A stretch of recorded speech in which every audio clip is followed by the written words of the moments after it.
porque la Argentina se vio sorprendida. Hace 2 años estábamos libres de sarampión, es decir, nos habíamos declarado libres de esta patología, pero una familia viajó, estuvo por Europa, por África.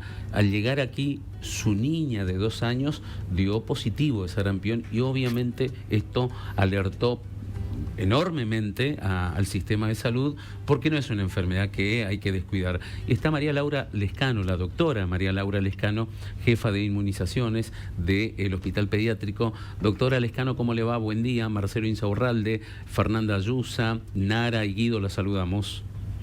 ¿Qué tal? Muy buenos días, muy amable. Muchas gracias por atendernos tempranito.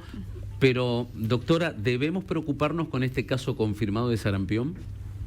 Sí, y más debemos ocuparnos para que las coberturas, para llegar a altas coberturas en toda la población y obviamente disminuir el impacto en caso de que haya nuevos brotes.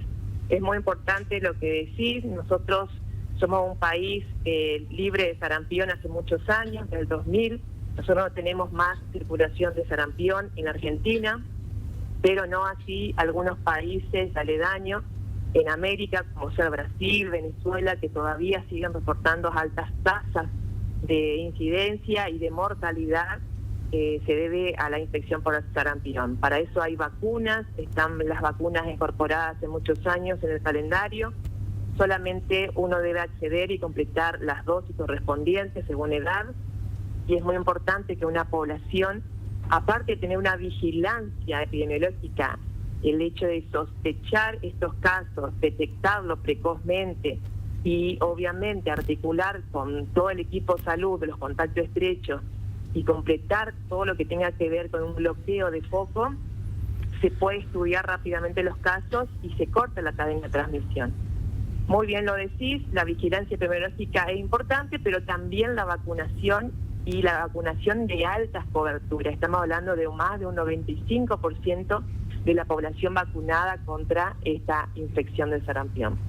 Doctora, ¿cuáles son los síntomas por los que tenemos que estar alerta a este nuevo caso de sarampión? Bien. Los síntomas son fiebre, en primer lugar, comienzan con fiebre. Esa fiebre que va teniendo una repercusión muy importante porque se suman otros síntomas, dolor de cabeza, malestar general. Empezamos a tener erupciones a nivel de la piel, se le llama exantema, es como un sarpullido que muchas veces está diseminado en todo el cuerpo, no respeta las palmas ni las plantas de los pies, entonces es muy llamativo esa erupción y es el motivo muchas veces de las consultas, ¿sí? Sabemos que estos casos son importados y de aquí la vigilancia epidemiológica de los casos importados de aquel viajero, de aquel familiar que ingrese nuevamente a la Argentina, ¿sí? Para sospechar. Como no tenemos casos endémicos, no son casos nuestros, siempre sospechamos del que ingresa a nuestro país con esos síntomas y por eso el contacto estrecho relacionado en este caso, estaban contando de la niña de 2 años. Doctora, ¿por qué si tenemos una población con el 95% vacunada de sarampión y la Argentina llevaba 2 años libre de esta enfermedad, hablamos de la alerta por un solo caso? ¿Por qué es importante entrar en alerta por un solo caso? Sí, nosotros tenemos que llegar a una población con más de 95% de cobertura. Lamentablemente, en esta pandemia hubo una baja de más de un 10% de cobertura en el resto de las vacunas de calendario. No simplemente de la triple viral, que es la que cubre sarampión, sino que el resto también de las otras vacunas que tenemos en calendario.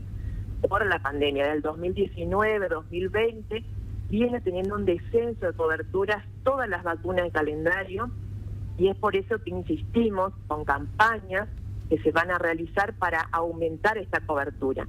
¿Y por qué llamamos brote? Porque al tener un país libre a nivel epidemiológico no hay circulación viral de un virus y cuando hay un caso se considera brote, ¿sí? Porque como no tenemos circulación durante muchas semanas epidemiológicas, al haber un solo caso ya se considera un brote. Y estos son por definiciones, digamos. Así que tenemos que estar siempre atentos al ingreso de pacientes con síntomas o aquel familiar o conviviente que comience con síntomas luego de haber estado expuesto a este viajero. Lo mismo pasa con otras infecciones, por ejemplo la viruela y otros casos que seguramente vamos a ir analizando. Bien, doctora, sí, le iba a preguntar justamente qué hacer ante los primeros síntomas o si los síntomas se van dando rápidamente en un día, en 3 días, como para poder ir notándolo y qué se debe hacer. Sí. Lo que se llama periodo de incubación es cuando yo me expongo al virus y comienzo luego de ese periodo los síntomas. La fiebre comienza aproximadamente al 5.º día de exposición a una persona que me contagia de sarampión. Entonces la fiebre es un motivo muchas veces de consulta.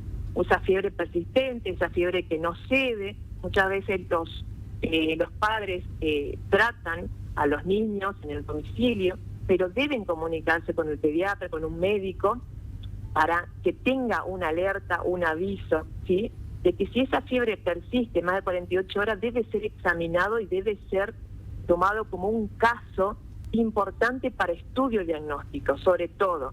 Descartar las otras infecciones, descartar en una pandemia COVID, descartar virus respiratorios, y cuando comience con exantema, que son las lesiones que tenemos en piel que aparecen a las 48 horas de la fiebre, sospechar y notificar una sospecha de enfermedad febril exantemática.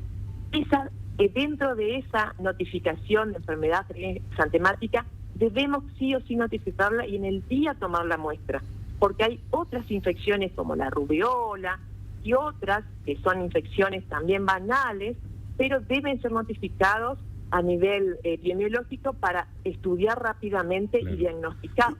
Así que eso es importante, es un protocolo que debe seguir todo el equipo de salud. Y lo saben y lo tienen, y es una vigilancia activa que tenemos que hacerlo todos, doctora, todo el equipo de salud. Ahora necesito entender esto porque uno se va a vacunar, por ejemplo, se fue cuando se vacunó contra el COVID, contra la gripe, neumococo, aparece en el calendario, dice vacuna sarampión.